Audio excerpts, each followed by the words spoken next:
आज हम करेंगे एचपीजीके के टॉपिक्स। एचपीजीके का किसी भी एग्ज़ाम में अगर हम देखें तो एचपीजीके जो है वो बहुत ही ज़्यादा इम्पोर्टेंस है। जैसा कि हम कमीशन का हमारा पेपर 1 है, कमीशन का पेपर 1 में जो अगर हम बात करें तो 30 क्वेश्चन जो हैं वो आते हैं हमारे एचपीजीके के। तो एचपीजीके में अगर हम 30 में से 20+ टारगेट करते हैं तो हमारा जो पेपर 1 है वो आसानी से ईज़िली जो है वो एकदम से क्लियर करने के चांसेस बढ़ जाते हैं।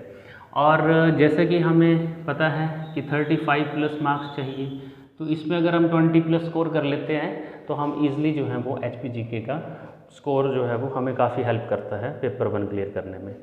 सो एचपीजीके में आज हम देखते हैं, हमारा टॉपिक है एचपीजीके का पॉलिटिकल डेवलपमेंट्स, कि कैसे जो है वो हमारी पॉलिटिकल डेवलपमेंट्स हुई हैं, कि किस तरह से हिमाचल का गठन हुआ, क्या हमारा हिमाचल प्रदेश कैसे बना, क्यों बना और किसकी सिफारिश पे बना, और हिमाचल प्रदेश जो है वो किस तरह से एक राज्य के रूप में बना, उससे पहले कौन कौन सी घटनाएं जो हैं वो घटित हुई। ठीक है, तो सबसे पहली बात, जैसे कि हमें ये पता है 15 अगस्त 1947 इस डेट को हमारा जो देश है वो आज़ाद हुआ। इंडिया गोट इंडिपेंडेंस ऑन 15 अगस्त 1947। अगर हम इसके बाद की बात करें तो जितनी भी रियासतें थीं उनको डेवलपमेंट के लिए कहीं ना कहीं डेमोक्रेटिक सिस्टम में लाने की ज़रूरत पड़ी। तो डेमोक्रेटिक सिस्टम जो है उसको करने के लिए, उसको इनिशिएट करने के लिए हमारे पास राज्यों की जितनी भी जो प्रांतों की रियासतें थीं उनको जो है वो कहीं ना कहीं हमें डेमोक्रेटिक सिस्टम में लाने के लिए अप्रोच करनी थी। और उन्हीं की उस अप्रोच में जो है वो हमारे सरदार वल्लभ भाई पटेल, जैसे कि हम जानते हैं हमारे लौह पुरुष, उनके जो टारगेट था वो यही था कि रियासतों को इकट्ठा किया जाए। मगर उस सारे प्रोसेस में एक तरह से उन रियासतों को बनाने के लिए थोड़ा सा टाइम लगा, और उस प्रोसेस में हमारे पास जो हिमाचल प्रदेश है वो 15 अप्रैल 1948 को बनाया गया। अब ये हिमाचल प्रदेश का गठन हुआ था, ठीक है, 15 अप्रैल 1948, इसीलिए हम 15 अप्रैल को हिमाचल दिवस मनाते हैं, हिमाचल डे मनाते हैं। अब ये 15 अप्रैल 1948 को हिमाचल प्रदेश का गठन किया गया, इसके पीछे की कहानी क्या है, मतलब हिमाचल का जो नामकरण है वो कैसे हुआ। तो हिमाचल का जो नामकरण है वो हुआ था सोलन में। कहा जाता है कि सोलन के दरबार हॉल में हुआ था। ठीक है, अब ये जो सोलन का दरबार हॉल है, मतलब जो सेंट्रल हॉल है, वहाँ पे इसको किया गया था। और इसमें जो है वो सोलन के जो उस टाइम के राजा थे राणा दुर्गा सिंह, उनकी अध्यक्षता में एक मीटिंग रखी गई थी। उनके टाइम पे ये हुआ था, राणा दुर्गा सिंह के टाइम पे। तो हिमाचल का नामकरण जो है वो वहाँ पे किया गया, और ये लगभग हुआ था 26 जनवरी 1948। 26 जनवरी 1948 के आसपास हिमाचल का नामकरण हुआ, और ये सुजेस्ट किया गया कि हिमाचल का नाम जो है वो हिमाचल प्रदेश होना चाहिए।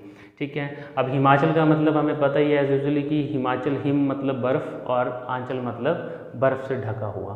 तो ये जो हमारी हिमाचल का नाम पड़ा वो इस तरह से पड़ा, और ये 26 जनवरी 1948 में बना।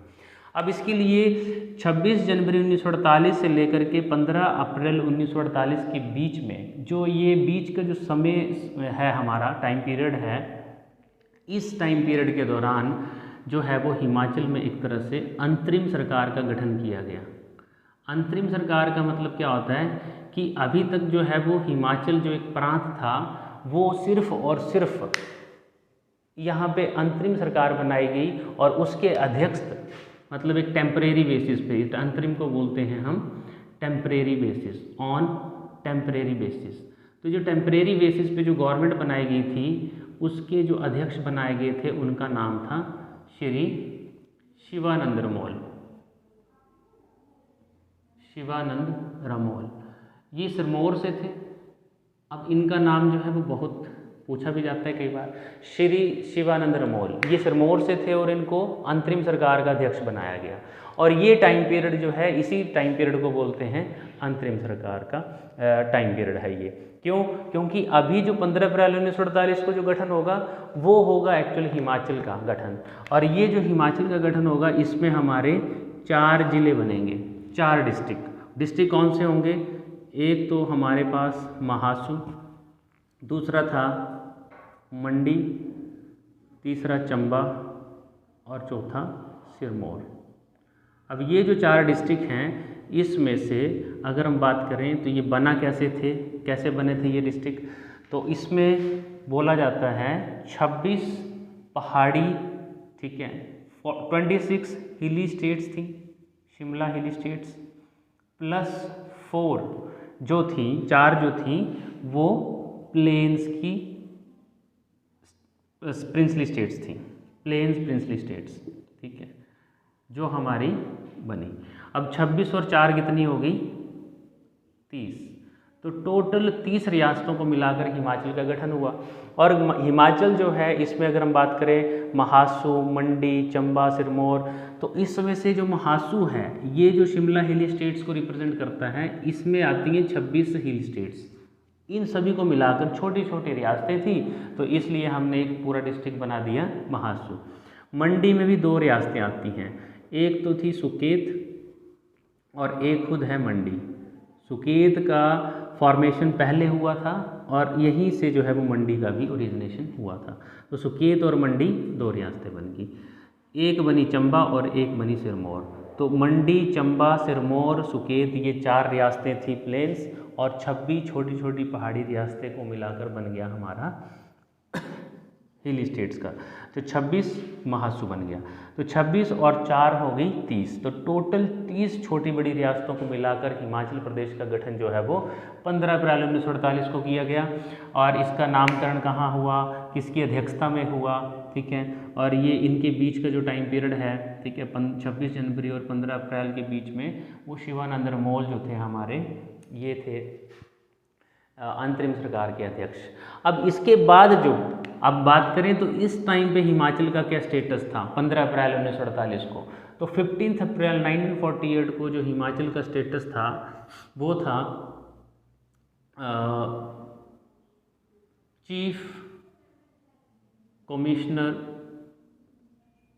प्रोविंस, इसको बोलते हैं चीफ कमिश्नर प्रोविंस।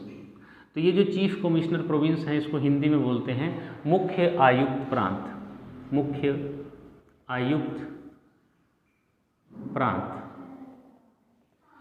ये जो मुख्य आयुक्त प्रांत था, अब इसमें जो है वो हमें कहीं ना कहीं मुख्य आयुक्त को नियुक्त करना था।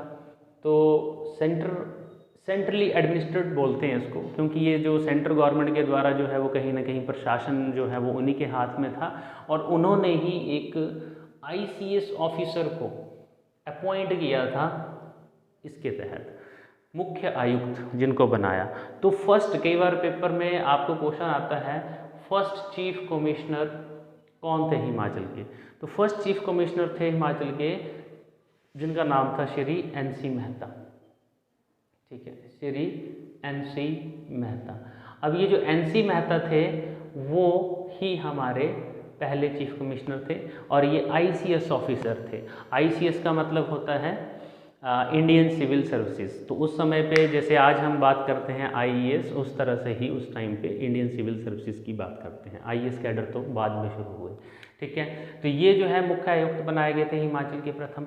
बट हुआ क्या, जो डेमोक्रेटिक राइट्स थे उससे जो है वो जनता जो है वो थोड़ी सी त्रस्त थी कि वो सोचती थी कि वो एक आदमी को, एक ऑफिसर को अपॉइंट करके जो है वो हमें जो है ये मंजूर नहीं है, हमें ये थोड़ा सा चेंज चाहिए सिस्टम में।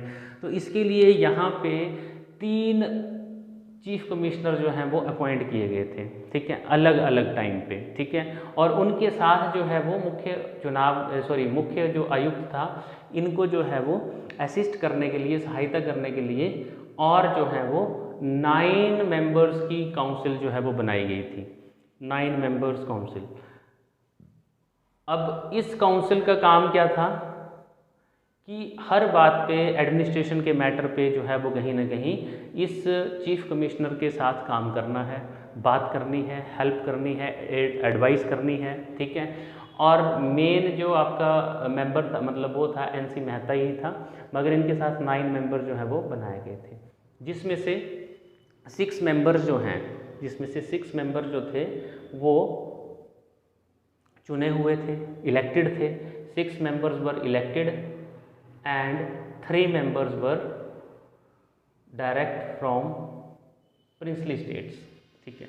अब 6 मेंबर्स में से इसमें से हमारे जो पहले चीफ मिनिस्टर थे डॉक्टर वाई.एस. परमार वो भी थे, ठीक है। डॉक्टर वाई.एस. परमार, पंडित पद्मदेव वो भी थे इसमें, और जो 3 थे वो हमारे अलग अलग रियासतों के राजा थे, जिसमें से चंबा के राजा लक्ष्मण सिंह थे उस टाइम पे, सुकेत के राजा, ठीक है, लक्ष्मण सेन थे, और दुर्गा सिंह थे, ठीक है, जो यहाँ पे हमने पढ़ा था सोलन के राणा। तो ये 3 जो थे वो यहाँ पे थे। तो 3 प्रिंसली स्टेट से थे और 6 डायरेक्ट इलेक्टेड थे। तो ये 3 मेंबर्स की जो काउंसिल बनाई गई, मतलब 9 मेंबर्स की, 6 और 3 9, तो ये जो मेंबर काउंसिल्स थी वो जो है वो कहीं ना कहीं असिस्ट करने के लिए इनके साथ बनाई गई। मगर आयुक्त जो है वो फिर से चेंज होता है, मुख्य आयुक्त जिसको हम चीफ कमिश्नर कहते हैं। फर्स्ट तो थे एनसी मेहता और दूसरे बनते हैं उसके बाद 1949 में फिर से ईपी मून, अब बन गए ईपी मून, और तीसरे बनेंगे हमारे भगवान सहाय, ठीक है। तो इसी बीच में जब ये हमारे पास जो हिमाचल प्रदेश का जो स्टेटस है इस टाइम पे, जो दर्जा है वो है सिर्फ चीफ कमिश्नर प्रोविंस, जो कि सेंट्रली एडमिनिस्ट्रेड है, ठीक है। तो ये है हमारा आज का एनसी मेहता, ईपी मून और भगवान सहाय, ये 3 हमारे जो हैं वो कहीं ना कहीं चीफ कमिश्नर रहे थे। अब इसका स्टेटस चेंज होगा 1951 में, क्योंकि उस समय जो है हमारा संविधान लागू हो चुका होगा। तो उसके बाद की बात हम नेक्स्ट वीडियो में करेंगे।